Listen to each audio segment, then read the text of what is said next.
Let's just have a look at an example. So Bill and Mary again, we've got the same example except we've just increased the allocated pension to $300,000. And this illustrates that there's not going to be, actually there will be a slight difference here. Whilst Mary is still working, earning $27,000, under the existing rules, she would have been tested under the assets test over here. So their pension income would have been lowest under the assets test and therefore received $852 per fortnight. Under the old rules, under the current non-deeming allocated pension rules, that you can be potentially take part of if you start a pension before the end of the calendar year. Whereas under the new rules, and if $10,000 is assessed from the allocated pension that started rather than the $1,130, then the pension will reduce by, I think it's about $170 per fortnight to this amount. So you can see how it can impact. It'll impact whilst Margaret's still working. But then if we look at another example when she's stopped working, it won't have any impact at all.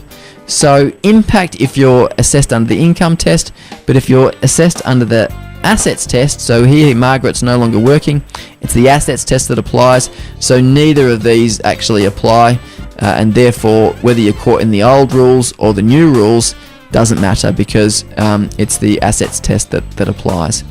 So hopefully that explains how that works. If you're not assessed under the income test, it's going to be a long time before the deeming of pensions under the new rules, if you're drawing the minimum, is going to, or even if you're drawing higher than that, is going to be of detriment. So here we've looked at if the deeming rates doubled from what they are as 2% to 4% and 3.5% to 7%, then the amount that is assumed or tested from Centrelink's perspective, and deeming rates change. Deeming rates go up as interest rates go up. So if interest rates double and therefore the deeming rates doubled, then it'd be just about $20,000 would be tested from an income test perspective.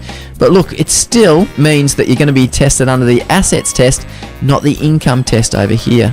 So they could potentially sell the holiday shack and then it might actually be the income test that comes into play. But it just shows that it depends on your particular circumstances. But as a general rule, if you can, it's probably better to start account-based pension with your superannuation money before the end of the year.